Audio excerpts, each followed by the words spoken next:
Hello students, so let's try to solve one problem from CSIR net examination, and this is from scattering, and the topic within the scattering is partial wave analysis. So it is given that differential scattering cross section as a function of partial wave, the function of phase shift of partial wave, as well as the legendary polynomial, that is PL cos theta, where theta is a scattering angle, we can just assume.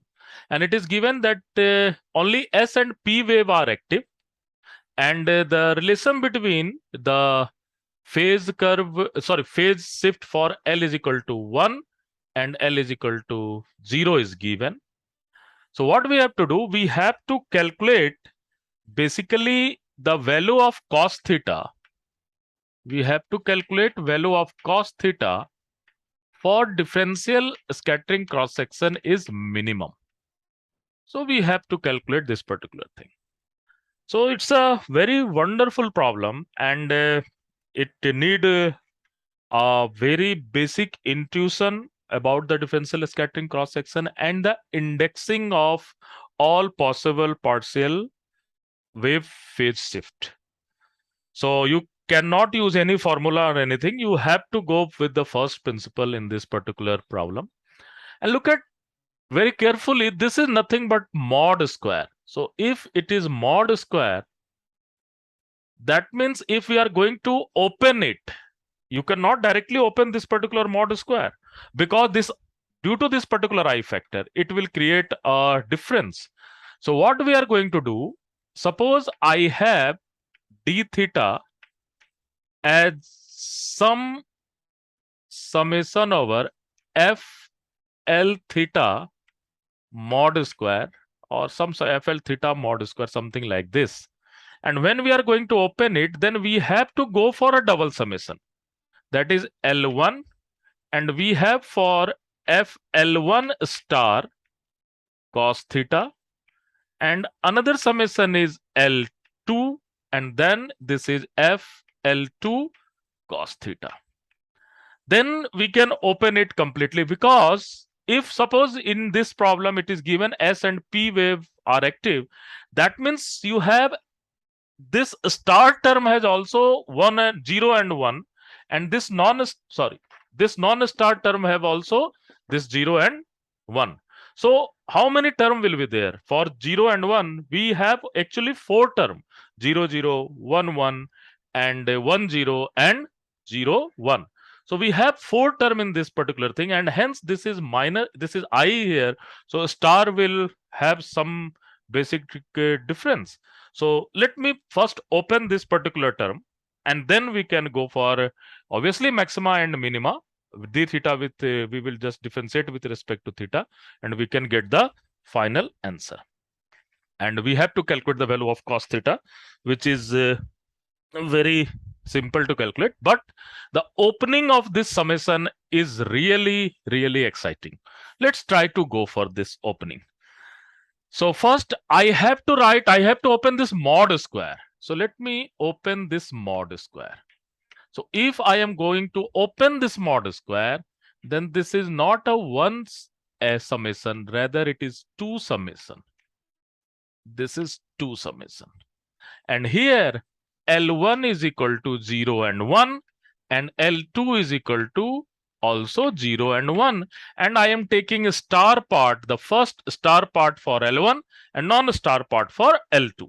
So when we are going to open it, so what is going to happen?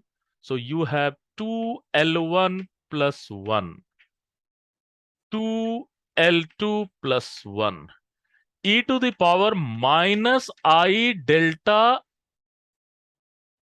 L1, because I am taking a star term here. We have e to the power I delta L2, and here we have summation, and we have sine delta L1, and it is real function, so there is not any problem. Sine delta L2 and P L1 cos theta and P L2 cos theta. Wow. And now we will go for opening of this L1 and L2. L1 is equal to 1, 0, 0. Sorry, L1 and L2. L1 is equal to 0, 1. L2 is equal to 0, 1. And we have all 4 terms. So let me write all these 4 terms. It's a very interesting. So first term is L1 is equal to 0. L2 is equal to 0. So this will be 1. This is 1 e to the power minus I delta naught e to the power I delta naught sine delta naught sine delta naught P naught cos theta P naught cos theta. This is my first term. Now next term I am again taking the diagonal term, that is 1 term. So this is basically, so this is L1 is equal to 1, L2 is equal to 1. So this will be 3 into 3. And here is e to the power minus I delta 1 e to the power I delta 1. And we have sine delta 1 sine delta 1 P1 cos theta and P1 cos theta. Wow, we have second term. Now let me write the third and fourth term. This is very interesting. So L1 is equal to 0 and L2 is equal to 1. So L1 is equal to 0. This is 1 into 3. L2 is equal to 1. E to the power minus I delta naught e to the power I delta 1 and sine delta naught sine delta 1. And we have P naught cos theta and P1 cos theta. This is our third term. The fourth term is 3 into 1. L1 is equal to 1. L2 is equal to 0. So 3 into 1. E to the power minus I delta 1.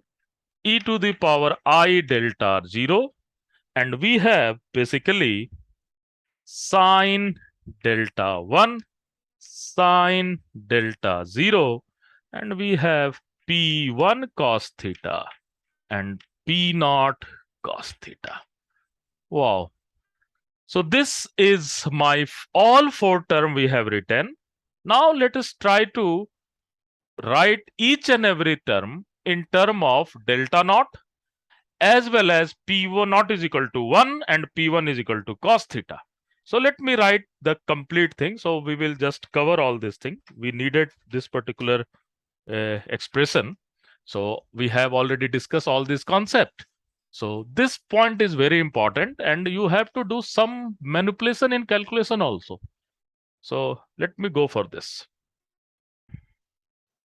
So this is your I delta naught. Okay, I delta naught. Now this is 1. So this first value is, so I am writing d theta. This value is sine square delta naught. This is 1. Second value is 9. This value is 1. And we have sine square delta 1 is equal to delta naught by 2.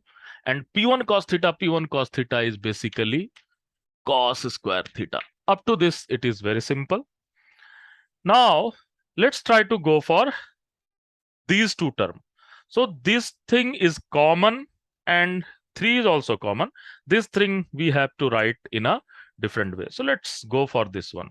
So we have 3 times sine delta naught sine delta naught by 2.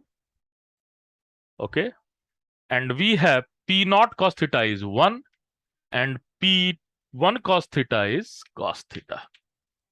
And here in this particular bracketed term, we have e to the power I delta, e to the power minus I delta naught.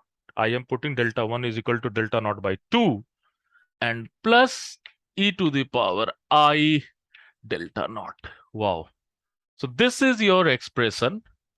And this whole term I can multiply with 2 and divide by 2. We can write this whole term as basically cos delta naught by 2.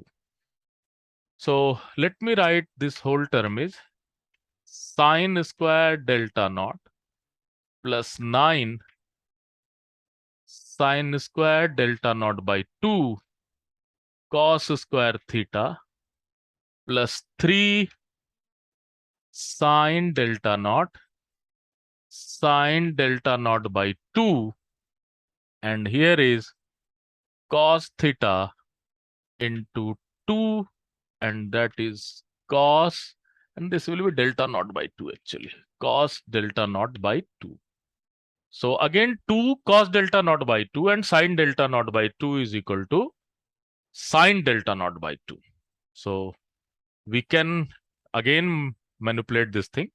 So that value is sine square delta naught plus 9 sine square delta naught by 2 cos square theta plus 3 sine delta naught, and this will again tell you sine delta naught, and that value is cos theta. And what I can do, here is sine square delta naught by 2. So we can, so let's first take the derivative and we can get the answer itself from here. So this is our d theta as a function of cos theta. So this is profile of our d theta. This is quadratic in cos square theta and cos theta. We have to get d theta minimum value. So obviously we will just go for d theta upon d theta must be 0. So here we have 9 sine square delta naught by 2 times cos theta minus sine theta.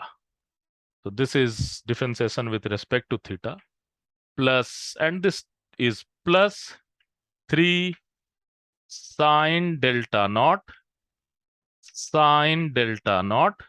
minus sine theta must be equal to 0. So we can take some, and we can write this whole term as, this term is, so this is 18 sine square delta naught by 2 minus sine, we can take it here. So cos theta sine theta, and we can write this term is minus 12, and we can write this thing at sine square delta naught by 2 and cos square delta naught by 2 and sine theta must be equal to 0. We can take the lot of thing can be common. So we can take minus 6 sine square delta naught by 2 sine theta as common. So we have 3 cos theta plus cos square delta naught by 2 must be equal to 0. Sine theta will not equal to 0. So from here, cos theta, and here is 2 is also there. So cos theta is equal to minus 2 by 3 cos square delta naught by 2. And we have to give the answer in term of delta 1. So this value is minus 2 by 3 cos square delta 1. So this will be your answer. It's a wonderful problem. It's a really wonderful problem and worth for the 5 marks. And this problem will create a difference between two person who know the theory of scattering in a very nice way and who know only the formulas of the scattering. So just try to this problem to understand the use of partial wave. Actually, partial wave is all about that you have superposition of all possible waves, all possible L. So, and look at, if we have only 2 wave are active, then we have this much of calculation. And theoretically, there are all n number of waves are active, and you can have a lot of complications in this type of problem. So just try to practice this problem, and let's enjoy the particular thing. Thank you.